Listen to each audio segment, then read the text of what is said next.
Are you scared about the dorm bathrooms? Have you heard a lot of stories about the bathrooms in college, about having to share a bathroom with your whole floor? Well, I got you in this video. I'm gonna share a little advice and some stories and what the bathrooms are like at the RIT dorms, at least from my experience. And I'm gonna show you how to survive them.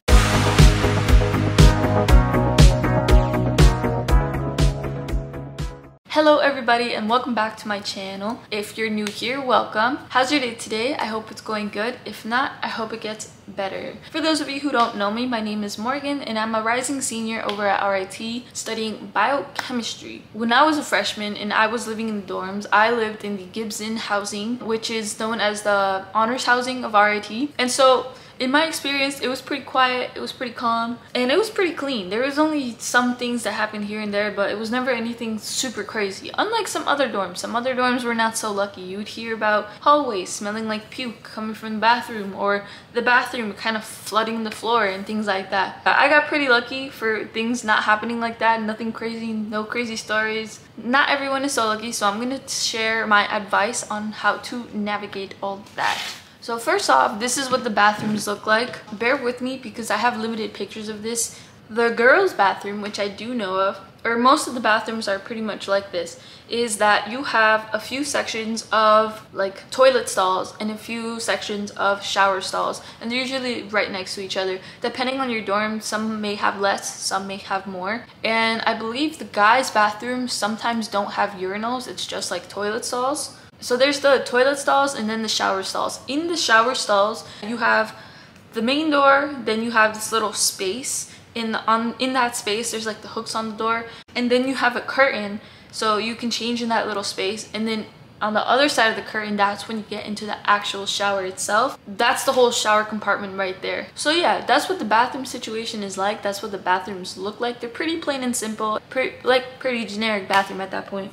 So now onto the essentials and what you should bring to these bathroom dorms and what you should be carrying to the bathroom. Number one, every YouTuber will tell you this, everybody will tell you this: bring shower shoes, bring Crocs, bring slippers, bring slides, but bring something to cover your feet when you're going into these bathrooms and taking a shower. The big thing about these is that they have to be plastic. They can't be furry ones, they can't be suede, nothing like that. You need to have good plastic rubber shoe. Also, don't be the person that goes through the hallway walking barefoot from the room to the shower. So many people every day walk through that with their shoes on, bringing in all the dirt and the bacteria from the outside world into these dorms. And as much as the people clean, they're not deep cleaning every day, so you're gonna get all this stuff on your feet, and all this stuff also carries over to the shower. Everyone's walking in the bathroom, so I don't understand how some people can go barefoot in the shower, in the communal shower. Everybody does different things. Some people pee in the shower,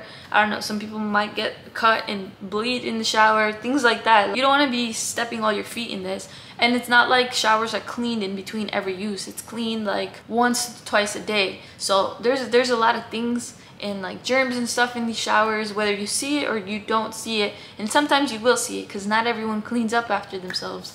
So make sure you wear shoes. Item number two would be a shower cap. From my experience in all the showers I've tested on my floor, the water pressure is really hard. Like this water is coming down on you like a big waterfall, but that water pressure is like uncontrolled sometimes. So if you are not trying to wet your hair, definitely bring a shower cap. I got stuck many times just trying to use a t-shirt or a very small tank top to cover my hair when I didn't want to wash it. Number three, this one is very important. I kind of splurged and got two of these.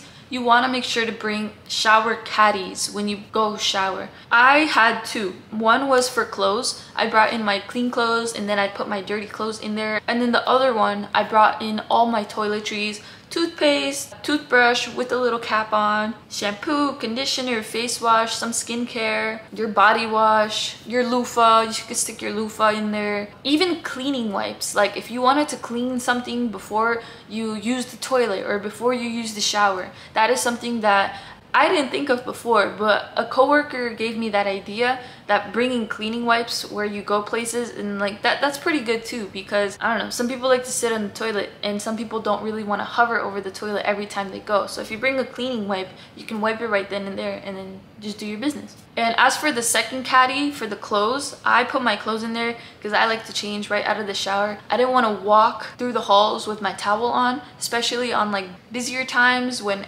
everybody's kind of showering. I don't like to walk through the hallway in front of people I don't know in just my towel and my flip-flops and my caddy, and I'm not that type of person. Some people like to wear a robe, but I didn't like that either for myself, so I just brought a second caddy to bring my clothes in and my towel. But the important thing about these shower caddies is that you have to make sure they are breathable, that they can be aired through. So I got the mesh ones. I got one similar to these on Amazon. It's basically these but different colors, and the whole point is that these are mesh. It's kind of like a little net, and that way all the water can just go through and be aired through, so no moisture stays in there and no mold grows in any little cracks. These mesh shower caddies, they have a lot of pockets everywhere, and then they have a big pocket inside for your bigger stuff, which I found really convenient. There's these other ones that you can get from Walmart and anywhere else, like these little plastic ones. They look like plastic organizers that you'd put on your desk. You do not want to get those. They will still hold water, they'll have little cracks of mold in them,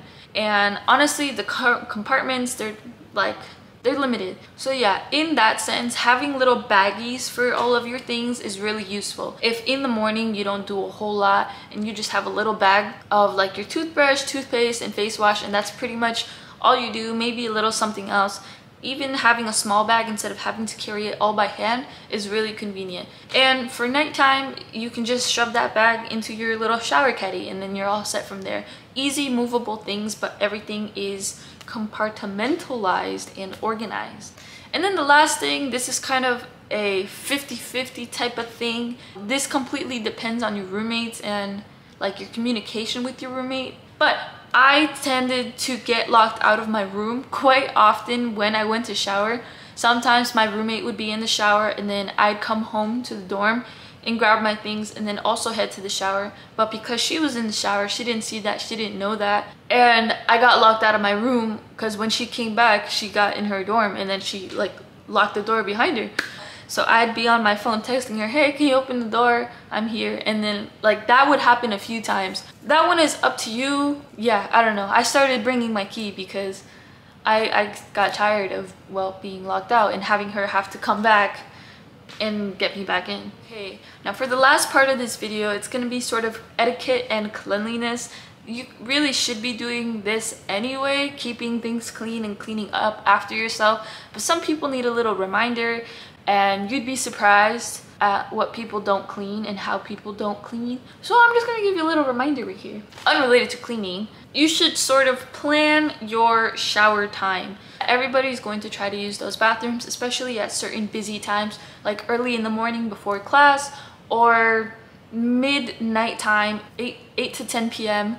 when people are out of class already and trying to get ready to go to bed. Sometimes there's little lines in the shower, and if you want to avoid that, try and either go earlier or later. And if you take long showers, don't go during these busy times to take your long ass shower. Like everyone else would like to shower and they're just waiting for you. That's being a little inconsiderate. So don't do it. Next thing is clean up after yourself always.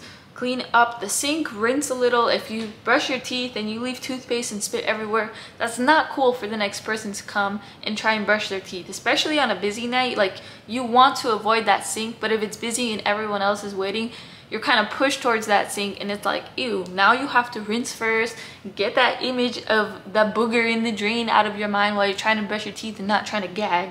So just clean up after yourself, you know, in the shower. If this is something that I actually talked to my boyfriend about, I got from my boyfriend, pubes. If you are shaving pubes, or if you're shaving in general, like in the sink, your beard or whatever, clean up after yourself. Like really clean up after yourself and rinse. Like nobody wants to see that.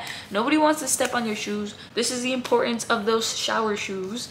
And rinse things and leave them like it was before, or better, actually better than before.